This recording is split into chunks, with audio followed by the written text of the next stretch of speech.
एक समय की बात है। एक गांव में सफेद साड़ी वाली चुड़ैल का आतंक था। चुड़ैल रात भर गांव में घूमती और गांव का जो भी आदमी उसे दिखाई देता उसे वो घायल कर देती।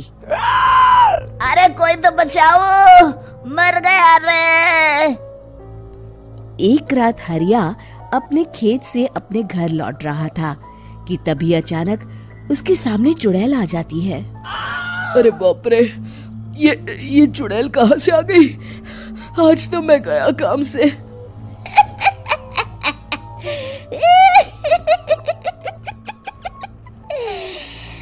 आज मुझे मेरा शिकार मिल गया। अरे चुड़ैल दीदी, मुझे छोड़ दो। जैसे ही चुड़ैल हरिया की तरफ बढ़ती है, हरिया वहाँ से भाग जाता है और अपने घर के दरवाजे पे पहुँचता है। अरे भगवान, जल्दी से दरवाजा खोलो, मेरे पीछे चुड़ैल पड़ी है। हरिया की पत्नी जल्दी से दरवाजा खोल देती है। अरे आप इतना हाफ क्यों रहे हैं? अरे मेरे पीछे चुड़ैल पड़ी है, आज तो मैं बाल बाल बच गया। जल्दी से सभी दरवाजे और सभी खिड़कियों को बंद करके बत्ती बुझा दो। तभी चुड़ैल हरिया के घर के पास पहुंच जाती है। अरे वो आदमी कहाँ गायब हो गया? मैं भी देखती हूँ आखिर कब तक बचेगा। मैं अपने शिकार को इतनी आसानी से नहीं छोड़ती। इतना कहकर चुड़ैल वहां से चली जाती है। वहीं दूसरी तरफ हरिया और उसकी पत्नी दोनों अपने घर की खिड़की से ये सब देख रहे होते हैं। अरे बाप रे, ये तो बड़ी डरावनी चुड़ैल थी। अगले दिन ये बात आग की तरह पूरे गांव में फैल जाती है और धीरे धीरे लोग चुड़ैल के डर के मारे शाम होते ही अपने घरों से बाहर निकलना बंद कर देते हैं। कुछ दिनों के बाद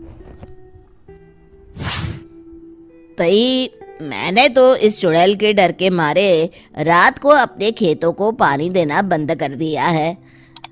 कहीं मेरी फसल सूख गई तो मैं तो कहीं का नहीं रहूंगा। साहूकार का कर्जा कैसे चुकाऊंगा? अरे भाई, पूरे गांव वालों का यही हाल है। पता नहीं ये चुड़ैल हमारे गांव में कहां से आ गई। फिर एक दिन गांव के पास वाली नदी के किनारे एक बहुत बड़े तांत्रिक के आने की बात कुछ गांव वालों को पता चलती है। वो लोग जाके ये बात गांव के मुखिया को बताते हैं। मुखिया जी, नदी के किनारे एक बहुत ही पहुंचे हुए तांत्रिक बाबा आए हैं। हमें उनसे मदद मांगनी चाहिए। मैंने सुना है वो बड़े बड़े भूतों और चुड़ैलों को अपने वश में कर लेते हैं।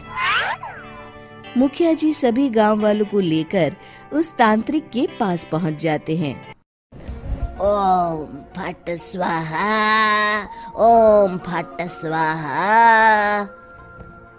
तभी तांत्रिक अपनी बंद आंखों को खोलकर कहता है, क्या बात है? तुम सब लोग यहाँ क्यों आए हो? मुखिया जी उस तांत्रिक को सारी बात बता देते हैं। अच्छा, तो ये बात है। और तांत्रिक अपनी आंखों को बंद कर लेता है।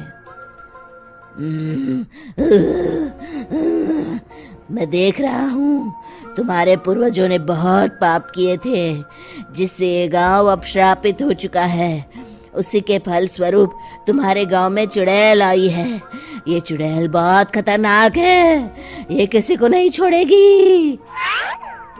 हे भगवान, मर गए रे, अब क्या होगा? तभी गांव के मुखिया जी कहते हैं, बाबा, इस चुड़ैल से हम सबको बचा लीजिए, कोई तो उपाय होगा। इसका सिर्फ एक ही उपाय है। सभी गांव वालों को बारी बारी हर दिन अपनी आधी फसल उस पहाड़ी के ऊपर बनी काली गुफा में छोड़ के आनी होगी। तभी उस चुड़ैल की भूख मिटेगी और श्राप का प्रभाव खत्म हो जाएगा और तुम सब जिंदा बच जाओगे। सभी गांव वाले उस तांत्रिक की बात को मान लेते हैं और वहां से चले जाते हैं। फिर अगले दिन से रोज उस गांव के लोग बारी बारी से अपनी आधी फसल उस काली गुफा के पास जाकर रखाते। कुछ दिनों बाद हरिया की बारी आती है। बाप रे, आज तो मेरी बारी है उस काली गुफा में जाने की। क्या करूं, वो तो बड़ी खतरनाक चुड़ैल है। मेरे तो हाथ पैर कांप रहे हैं। फिर हरिया डरते डरते अनाज की बोरियां अपनी बैलगाड़ी में लाद देता है। तभी हरिया की पत्नी उससे कहती है, देखो जी, संभल के जाना और किसी भी हालत में शाम होने से पहले वापस आ जाना। उस चुड़ैल का कोई भरोसा नहीं है जी।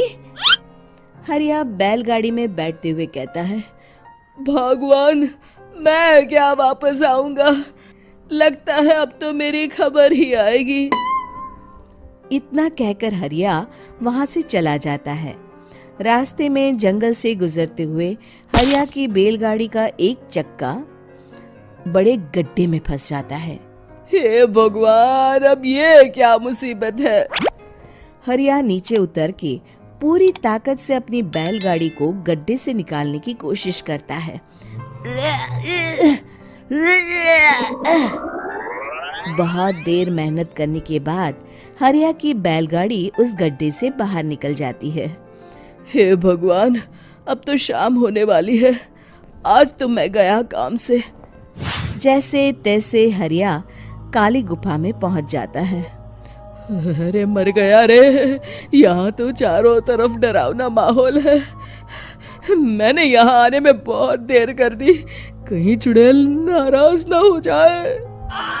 हरिया अनाज की बोरियां वहां रख के जैसे ही जाने लगता है, तभी उसे किसी के आने की आवाज सुनाई देती है। हरिया एक कोने में छुपकर अंदर देखने लगता है। चुड़ैल वहां आती है और फिर अपने चेहरे से नकली चुड़ैल का मुखौटा निकाल देती है। हरिया ये देख के हक्का बक्का रह जाता है। तभी चुड़ैल कहती है, भैया यहाँ आना, आज तो बहुत अनाज आया है।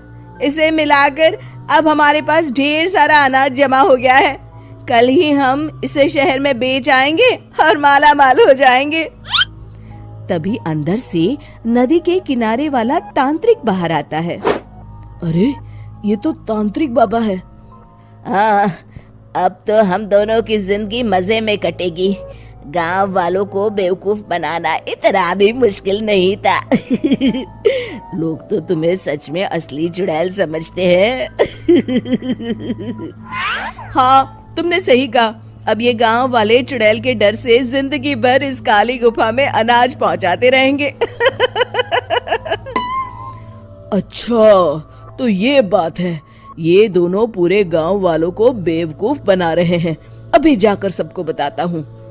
हरिया उन दोनों की पूरी बातें सुन लेता है और जल्दी से वापस गांव में आता है। गांव वालों को पूरी बात बता देता है।